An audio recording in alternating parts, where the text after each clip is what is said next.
G'day YouTubers, and thank you for tuning in to today's video on YouTube. And as stupid as I did, I left that shovel literally outside. That was just absolutely impulsive of me and foolish. Oh, dang it. But anyways, we've got some great news. I've got what looks like to be a new big bag of compost, but it's looking like a bit tied up. And oops. Why am I so good acting clumsy today? Right, as it sounds, hey, let's go ahead and start examining of what's going on here. I've got a big, new fresh bag of compost. I've also got some plant pots. And I've also got a very strange but surprising visitor that I've actually decided to purchase. It's this one here. It's a hanging basket, and I've actually transplanted 4 nasturtiums from their plant pots. And they do have drainage holes, but it's their coconut-like, I don't know what to really say, but it looks a little bit like coconut to me. I think that main purpose is to drain out excess water that's actually coming out from the hanging basket, and that's actually quite good. Even though they don't appear to have, like, holes and things like that, it is quite nice somehow. So I think it's basically just coconut fiber or coconut skin. I don't know. I don't think that's real coconut skin because it's usually very hard. But let me just tell you how I've actually implemented this. So in order to hook this one up into a hook, this hanging basket of nasturtiums, I've actually placed about 4 of these plants. They might grow over time. I think that might be a bit difficult to reach. But if I was going to be watering my nasturtiums, I'd probably come along and probably stand from the top and start to water like that. It'll be a bit difficult to capture on camera because obviously I've got one hand with me today and this one here as well, just to make sure that I've actually got 2 hands instead of one. Alright, mind you, if I would have filled this one right into the top, that watering can might be excessively heavy, especially if I'm trying to water up that hanging basket. Oh well, we'll see how that goes. When the nasturtiums are feeling like it's game over, because obviously, as you may have realised, my hands have gone a bit dirty because I was doing a bit of painting and other things like that. But anyway, so yes, I have transplanted 4 nasturtiums into this hanging basket. It costs about $50. I purchased it from the local Morrison's, but unfortunately, I don't know what to really say. I don't want to swear here because obviously that might get me into a bit of trouble. But yes, should I just purchase stuff like this? £4.50. What do you think? Would that be a bit too expensive? Or is this something that's quite interesting? I suppose so, because I've got a lot of great stuff I might show you in my backyard garden. Tell you what, having the nasturtiums in that hanging basket, that's actually quite nice.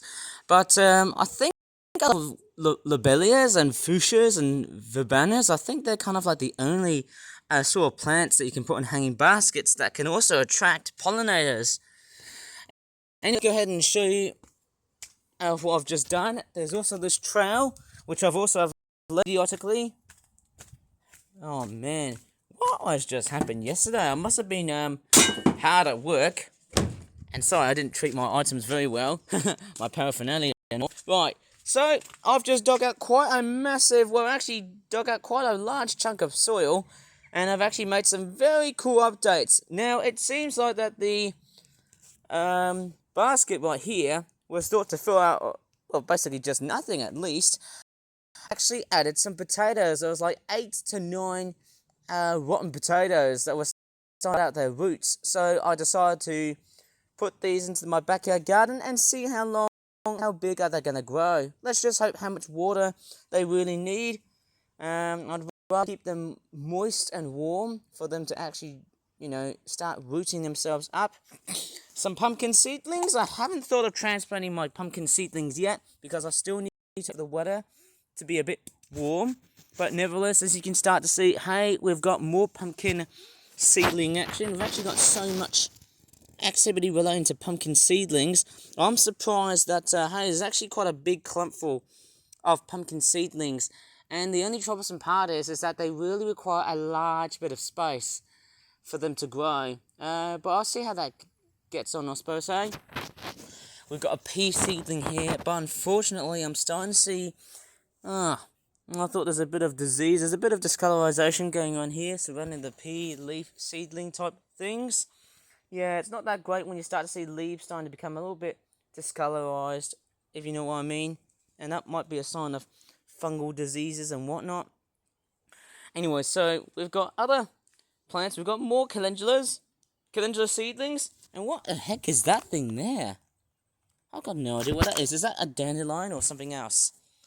I can't really tell.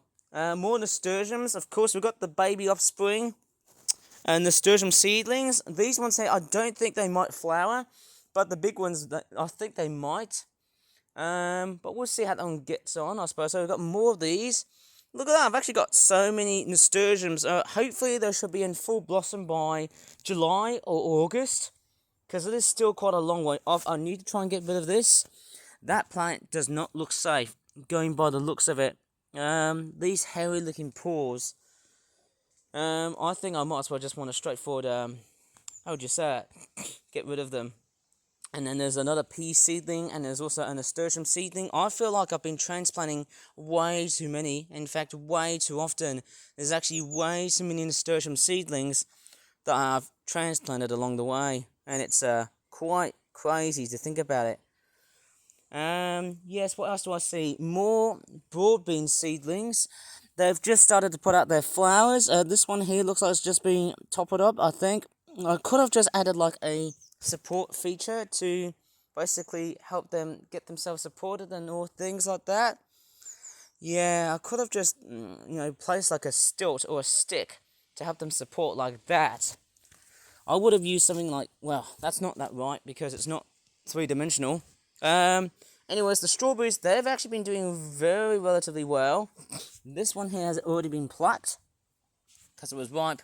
And then we've also got another strawberry that is actually, if I look at it this way, look at that. It's actually turning red. So it seems like we're getting a very good fast process of ripening. And then we've got more flowers. And then there's even more flowers on the course of basically blossoming. We've got these yellow looking, these field mustards. I have no idea what the hell these flowers are. So I'm actually seeing a massive clump of flowers outside today, which is quite nice to know. There are some calendulas here as well, in particularly the ones which have came from that meadow seed pack. You know, the ones that you sort of sow and shake. You sort of shake the box and then you sort of rake the seeds out just to give them space, and then add some water, and then as the magic goes, boom, you got a big meadow. Right, I'm just going to go ahead and show you what else is there. More calendula seedlings. Now, this one here is actually quite a large one. Although I think this one here is probably, it's probably lost a bit of leaf activity here. I think this one's probably looking a little bit redundant. But I should probably transplant these guys quite well. I think I should try and get these guys transplanted, urgently, because I think they need to try and establish themselves. We've got sunflower seedlings. These ones, I think the three ones here, the three big ones there, they're doing okay. That small one here might not be that great. Same with that one there. But I think it's those three sunflower seedlings. I think one thing I could have just done was to basically transplant and actually sow them a little bit earlier than usual. But nevertheless, because I sowed them back in April or May, I don't know which part of the year was it. I think it was April. I think April was definitely my bigger time to try and make the most of this backyard gardening tour, or make the most of my gardening career as a hobby, of course. I can tell you, guys, I have actually much going around here. The cornflower seedlings. That one there, I can't really. I think that's calendula. That one there, it might look like that the cornflower. I think the cornflower seedlings. I think they're unfortunately not doing very well, as sad as it sounds. But nevertheless, hey, I'm starting to feel like we've got some great news, and there's also some bad news. So why should I even bother? So we've also got onions as well. The onions are also doing good as well. I can tell you what, I've actually got so many compost tubs. So much so that I'm actually a large gardening arena. I can tell you what, I've got so much of it going around here. I've got so many roses, so many tree buds. Hopefully by midsummer, it should start to come very well. And by the time when summer arrives, you start to see that this magnificent piece of transformation in my backyard garden is about to pretty much shout out with true colours. It's going to be really awesome. Anyways, I might as well just want to leave this video here, because I think I've covered way too much so far about this backyard garden. So if you really enjoyed this video, please give this video a very good like, subscribe for more videos in the future, and as always, thank you so much for watching, and bye for now.